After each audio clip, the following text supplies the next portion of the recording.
What is up, and welcome to SGPN's Daily Dog. I'm your host, Britton Hess, and I'm here with my favorite Underdog Fantasy Pick'em plays for Wednesday, October 30th, 2021, aka Halloween Eve. Halloween Eve. All Hallows Eve, I guess you could say it properly, but I don't know, I'm getting distracted here. I got a promo code to give you. It's Daily Dog, DAILYDOG at UnderdogFantasy.com or on the Underdog Fantasy app. If you use that promo code, you get a 50% deposit match bonus worth up to $1,000. 50% deposit match bonus means that if you put $50 on there, you get $25 for free. If you put $500 on there, you get $250 for free. If you put $2,000 on there, you get $1,000 for free, and that is the max of that bonus. And I will say, I've said it many times, I'll say it again, that is literally the best underdog deposit bonus I've seen out there. I've seen some like 100% matches for like way less amounts. Obviously, if you do the math, getting 100% deposit match bonus on $10 is not as good as getting a 50% deposit match bonus on $100. In most cases, I guess depending on your bankroll, but if your bankroll is in that situation, you probably shouldn't be playing on Underdog, but that's for you to decide. I am not here to judge you or tell you what to do or not do. I am here to tell you, though, if you are going to play on Underdog, use that promo code DailyDog and get extra money to play with, because that definitely helps your chances at winning. All right, let's get to Thursday Night Football. We gave out a slip yesterday. I'll recap that one in a minute, but I'm going to continue going on with my Thursday Night Football slips. As you know, I always try to put these ones in early. As disgusting as it sounds, I'm like so into the Jets in this spot to win this game, to cover this 2-point spread. I just think the Jets are going to take care of business for the first time this season since they played the Patriots the first time against a very solid Texans team. I just think the Texans are not in a good spot here. They're dealing with a lot. Short week. Got to favor the home team here. I like the Jets. Again, I can't believe I'm saying that out loud. Don't judge me. Don't hate me, but I like the Jets in this spot. I'm going to be taking Aaron Rodgers higher than 1.5 passing touchdowns. Aaron is a good dude. Well, not a good dude in person. He's like the least likable dude in the NFL right now, and not because of whatever off the field stuff. Whatever off the field stuff you're thinking about, it's on the field. He just looks like a dork out there. It looks like his teammates hate him. That said, he's been fairly productive. I think that he's the type of dude who can get 2 touchdown passes in this game. So I'm taking higher than 2.5 or 1.5 touchdown passes in this spot. Again, he did it last week against the Patriots, who aren't that good of a team, but they did have a pretty good defense, and he was able to get it done. In what is it? 4 of 8 games so far this year, Aaron Rodgers has had 2+ touch, or 5 of 8 games he's had 2+ touchdown passes this season. So yeah, I think Aaron Rodgers is going to do it again in a spot where I expect the Jets to win. So that is one of them, and then I'm going to continue with my little love for the Jets here with Davante Adams higher than 4.5 receptions. I just think that they're going to use him early and often. They brought him in there for a reason. He can hopefully get acquainted with the team and the play calls and everything else they need to do ASAP. This is the balls of the walls game. They need to win this one, and they need to win basically. They need to win like 7 of their next 9 games to set themselves up for a shot at a playoff run here. So give me Davante Adams higher than 4.5 receptions in this one. It's do or die time. I know Garrett Wilson's the younger, kind of more explosive guy at this point, but Davante Adams is who Aaron Rodgers trusts. They need to make something happen, so they need to be working packages all week long, and they need to get Davante Adams the ball early and often from Aaron Rodgers. That said, I got to go to the other side. I got to choose someone on the other side. We got the big news on Tuesday that Stephon Diggs is done for the year. That's terrible for C.J. Stroud and this Texans team. It's probably good news for Dalton Schultz. He has not had 5 receptions yet this season, but I think he's going to do it on Thursday. I'm taking Dalton Schultz higher than 4.5 receptions in this spot.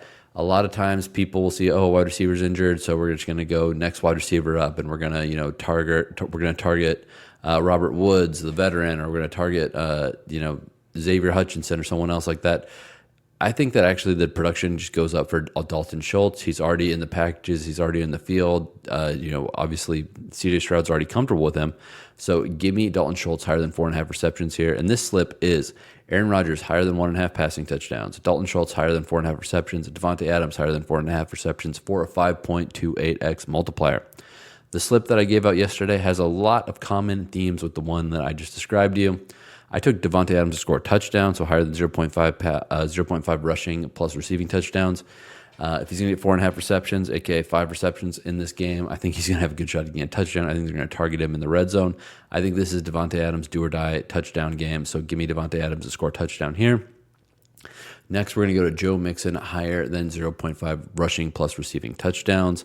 Joe Mixon, man, it's the Joe Mixon showtime with all these receivers hurt and out of there for C.J. Stroud. Yes, Tank Dell's probably going to get an increased workload, but Tank Dell's had some injury issues. I don't know if they're going to be like, okay, now you're going to be a 10-catch guy for us, Tank Dell.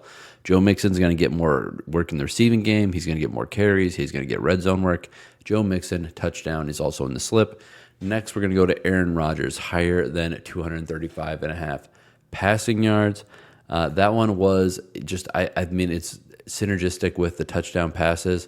I just think that one's going to be higher by the time this game goes off on Thursday evening. It's still 235.5 at the time of recording this, but that doesn't mean it will be there when we have the ball kicked off on Thursday evening. That is an 8.04x multiplier. So we got some real big juicers going so far in this Thursday Night Football game. Again, the second slip that I gave out yesterday was Davante Adams higher than half a touchdown, Joe Mixon higher than half a rushing plus receiving touchdown, Aaron Rodgers higher than 235.5 passing yards. All right, I did an NBA slip today, and I separated it with an NHL slip instead of just doing an 82er special. There was not enough college football stuff that I really liked here. There's obviously the MLB stuff. It's getting a little bit. I don't know. It felt a little bit stale, just based on what we'd seen, and we have a little bit of I don't know. I don't want to force another MLB play early here, so I skipped it. But Flaherty versus Cole should be a very good game. But check out Twitter. Maybe I'll add a slip later in the day. But at this point, I just don't want to do it.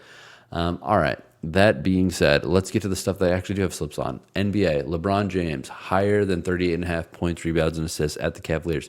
His old team, his old state, his hometown, kind of. I mean, he's from Akron, not too far from Cleveland. LeBron had a bad game against the Suns last time out. I don't think LeBron's done. I think that he has something in the tank, and he's going to bring that out against his old squad, the Cavaliers, in front of friends and family in Cleveland. LeBron higher than 38.5 points, rebounds, and assists. Then we're going to go with Zion Williamson against the Golden State Warriors. Zion had 36 points last night against the Warriors. I think he's going to go higher than 23.5 here. I know that the Warriors got the win, and they, had the fallen hero theory and everything else against this team from New Orleans, but New Orleans turned the ball over way too much. I don't think they're going to do that again, and I love Zion's chances of having another big game here, higher than 23.5. Let's go big Zion. And then last one, Trae Young, higher than 2.5 3 points made. The dude shoots three-pointers like a madman. I think he's got every opportunity in the world to get higher than 2.5 3 points made in this spot. 4.89 or 4.98x multiplier. All right, NHL, last slip of the day. Brayden Point higher than 0.5 points at the Colorado Avalanche. Avalanche are just allowing so many points. I've tried to target players going against them a couple times so far this year. Hasn't quite worked yet, but I think Brayden Point can be the guy to break the seal because there's points to be had against Colorado Avalanche. I just hope that I chose the right member of the Tampa Bay Lightning here to get it done. Then I'm going to go to a rivalry game in the Pacific Division. The Golden Knights are traveling to my city of Los Angeles to take on the Kings. I'm taking Jack Eichel to have higher than 0.5 assists. I just think that he's going to be in a good spot here versus a team that he has crushed plenty of times in the past. A high-intensity game, especially after the Kings are coming off of a loss in a game that I loved them. I thought they were going to destroy the San Jose Sharks last night. That one did not come home. But, let's go with Jack Eichel to have higher than half an assist. Then we got to bring it back on the other side with Anze Kopitar, the old veteran captain of this Kings team, higher than half of a point against his hated Vegas Golden Knights. That's a 3.68x multiplier. That was Brayden Point, higher than half a point. Jack Eichel, higher than half an assist. And Anze Kopitar, higher than half of a point for 3.68x multiplier. Again, all the slips on the show today. Aaron Rodgers, higher than 1.5 passing touchdowns. Dalton Schultz, higher than 4.5 receiving yards. Davante Adams, higher than 4.5 receptions. Not receiving yards, neither for Schultz. That's a 5.28x multiplier. Then yesterday's slip, go back to yesterday's show if you really want that. And then NBA, LeBron higher than 38.5 points, rebounds, and assists. Zion higher than 23.5 points. Zion Williamson, I should say. And Trae Young higher than 2.5 3 points made, 4.98x multiplier. That's all I got for you today. Let's make some money.